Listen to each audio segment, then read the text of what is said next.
Hello and welcome to Fearless DIY Music. My name is Tristan Lass, and today I want to talk about my method for leveling frets, crowning frets, and polishing frets.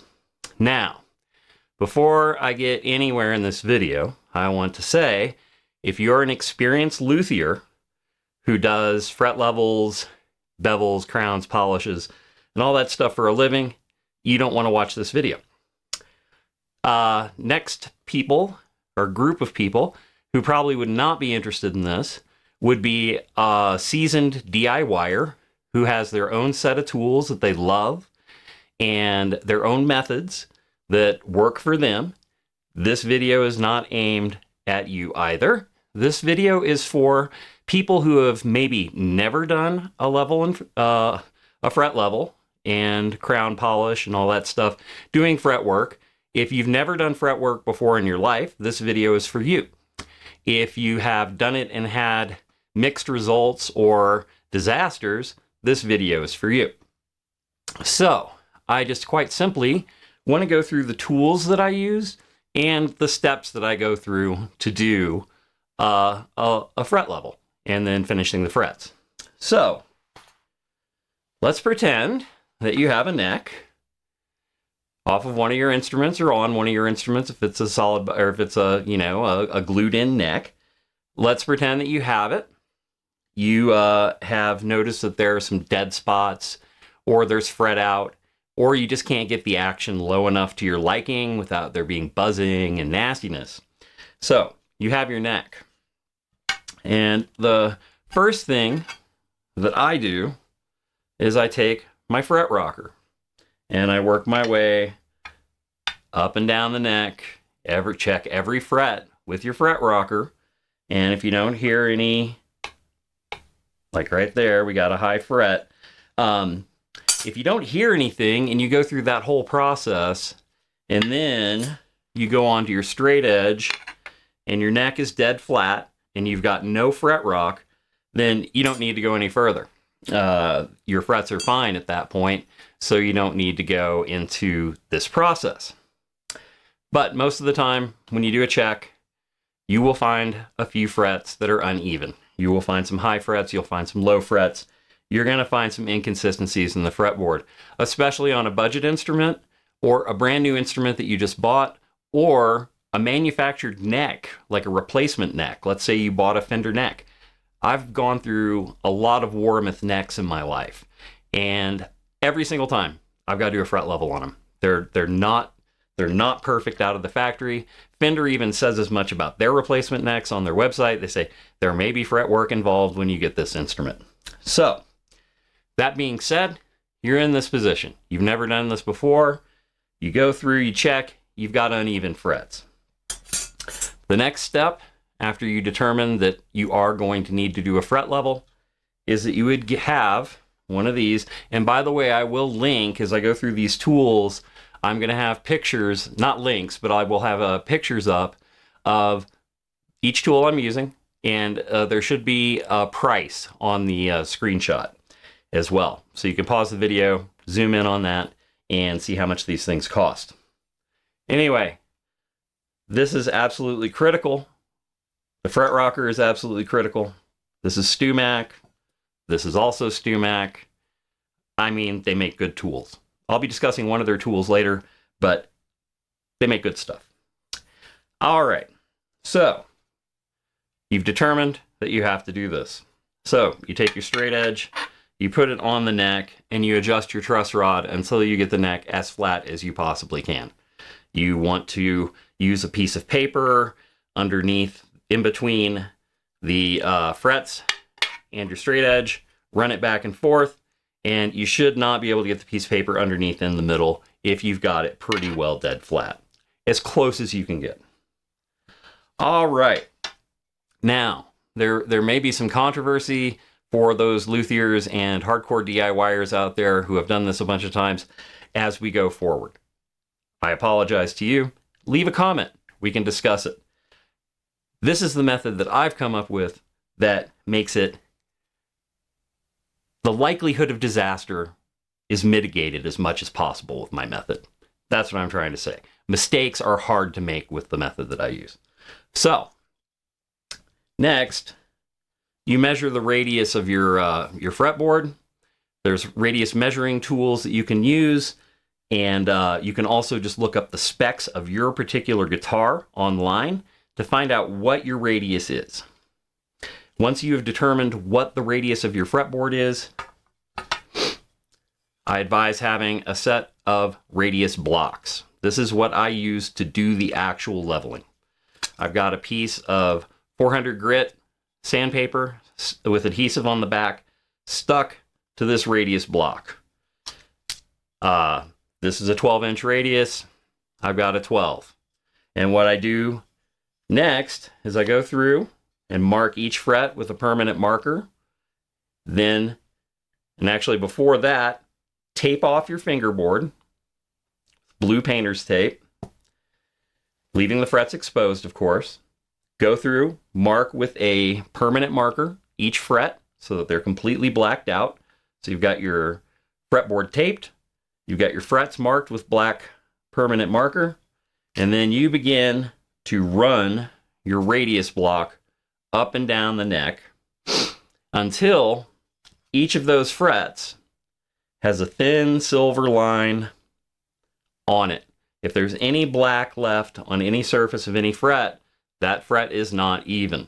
So you have to continue to work your block until you have at least a thin line of silver on every single fret, the entirety of the fret. Now that you've reached that point, this is where the controversy may come in. There may be controversy about using a radius block. A lot of people like to use fret leveling beams. I've done that. It worked fine for me, but I find that using the actual radius is just so no-brainer and so easy to get your frets leveled, and you know that they're going to be hugging the fingerboard or the fretboard the way they're supposed to. Excuse me. So, 400 grit sandpaper on this. You've done your 400 grit sand. You've got silver on every fret. Now, you leave the tape on the fretboard, and then you move into this process. A lot of people like to use one of these. This is a crowning file. It's a StewMac tool. They are not cheap. They are well made.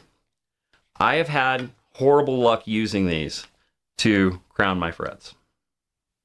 I can do up to 15 frets just fine, and then I have either a slip or it grabs, and I end up with a deep scratch in a fret. That kind of negates the entire point of this process. Also, if you're not experienced with using these kind of tools, they can be difficult to master. And what I have come up with, and like I said, through my method, is a way to do this where you don't have to sweat using a specialty tool like this. That can be quite aggressive if not used properly. So we'll discard that. Nothing against the tool. There are people out there, love those, use them all day long, never have a problem. I have had problems with them, and maybe it's user error, but I've come up with some solutions of my own. I use a little triangular file. I examine my frets. Now we got that little line of silver on each one. I go through and I find the ones that may be really flattened out. Now, if your fretboard is properly radiused and your frets are in there at a proper radius, you may not have to do this at all. If you just have really thin lines of silver on every single fret and you don't notice any very squared off areas, and the squared off areas would be like where a fret was really high, got sanded down, and it looks like a little mini rectangle in places, usually towards the ends or right in the middle. If you have spots like that, I just use a little crowning file like this. This is just a triangular file. It's another StewMac tool, but you can buy these at a hardware store. And I put another layer of tape around the frets where I'm going to have to use this file on the fretboard. And then I go through and I take that squaring away and I get a nice crown, nice even surface on the fret that I'm working, so that when the string contacts it, it's not flattening out. It's not contacting like a big flat surface area. Ideally, your string should just be contacting one little point at the top of the fret. That's why frets are rounded. It should contact right there. You use this to get that round put back in on those areas that have been really flattened. So I just use this little file. So far, we've used this and this.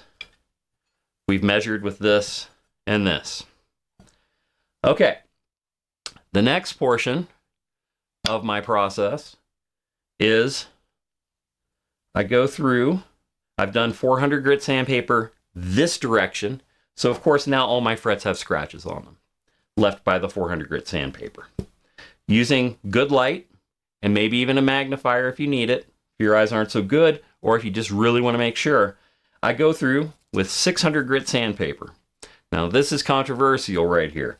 Rather than using the file or rather than using anything else, I use sandpaper to do my final kind of like crown on the fret, because this removes material very slowly.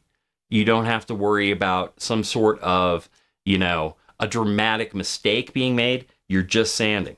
Now, this takes forever. I'm not going to lie to you about that. But what I found is that the pad of my finger on the sandpaper, the pad of my finger actually goes indents into the fret, and it gives a nice round to it. And that's just the nature of flesh against metal. And I use a rubber glove, and I take my 600 grit sandpaper, and I sand each fret until I get every single scratch from the 400 grit sandpaper level out. This can take a long time. Grab yourself a beverage, put on some tunes, and just slowly sand out all of those using a single finger pressed in the middle of the fret, and you just sand until you've got all those scratches out. That is the longest, most arduous part of this process, like I said. But the 600 grit is not removing enough material to destroy your level, but it is removing enough to get rid of those scratches. So you kind of can't screw up at that point. If you got the radius block and you're willing to take the time to sand out each fret, you can't make a mistake. It's literally impossible. I mean, you would have to sit and sand for like 3 days on one fret to lower it enough to ruin your job. That's the worst part of the whole deal. Next step, 1500 grit sandpaper. I use that to get all the scratches from the 600 out and really get a good polish on the frets.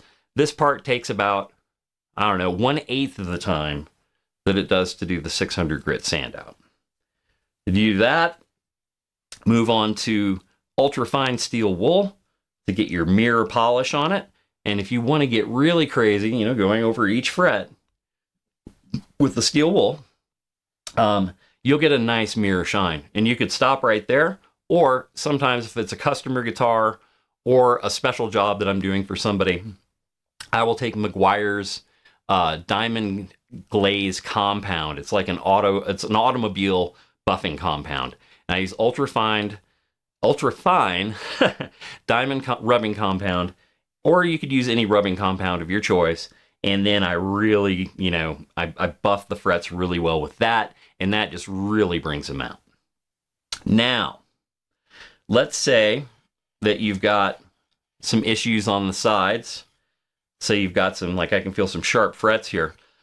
Another step that you can add to the process, which you would do before you start doing your final polishing and stuff like that, is you can use one of these edge files. This is also a StewMac tool. You run this up and down your neck to bevel your frets in. You can also do, if you go slightly into your fretboard, into the wood itself, you can do a little bit of a round over using this tool. If you see, it's just got a file. You just run it up and down your fretboard, and the file puts a nice perfect angle along the edge of the fret all the way through. If you end up doing that, your fret ends will be a little sharp. You just go through with your same little triangular file and just file those out like that. A little bit that direction, a little bit this direction. It takes almost nothing. And then you've got nice fret ends at that point. So like I said, some of this might be controversial. And then at that point, after you've done your final buff on the frets, you pull your tape off, you hydrate your fretboard if it needs it. If it's a maple neck, obviously you won't need to do that. And that is how I level and finish frets.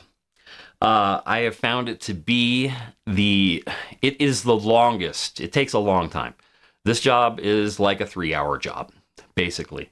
But if you're a DIY newbie or somebody who's had bad experiences trying other methods, this method, I swear, it's so hard to make a mistake. It's virtually impossible. Like I said, most of the work is that 600 grit sand, using the pad of your finger as the main means of getting that final kind of shape and that kind of final finish to the fret. I swear it works. I've done it on at least 25 of my guitars. I mean, I've done it on any guitar that has had fret issues. I have done this full job. I've done this full job on guitars for customers. I've done this full job for friends who want perfect action on their instruments. And I have never had a single complaint. And I've never had something happen where it was like, oh my goodness, this job just got ugly. It's just been a very relaxing process. Now, if you're in it to make money or you're going for speed, this is not your method. This is not what somebody in a luthier shop is going to be doing. It takes too long. It is not cost effective. But for us DIYers and hobbyists, I find that this is the no-brainer way to do this job. All right, I would love to hear the comments, or see the comments, and read them. I'm sure I'm going to be getting a few. I'm sure there's going to be some people who go, that sounds crazy, or it doesn't work. Just trust me, it does work. It is time consuming. But if you have your own method, or if you have your own tools and your own way of doing it, I'm not saying anything about what you do. Your way works for you, and that's amazing. And you can probably do it in half the time, or a third of the time, or a quarter of the time that it takes me to do this job. But I'm not doing this to make money. I'm doing this to improve instruments for people that I know and for my own personal collection. All right. Well, I thank everybody for watching. If you made it this far in the video, I would really appreciate a subscribe and a like. Subscriptions have really been ticking up. Comments have been coming in a lot more frequently. I'm having a great time making these videos, and I'm having a lot of fun learning who some of you are, which is great. Everybody that I've interacted with in the comment sections has been fantastic, and I really appreciate it.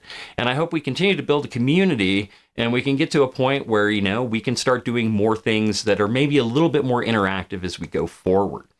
So anyway, thank you for watching, and I look forward to seeing you next time.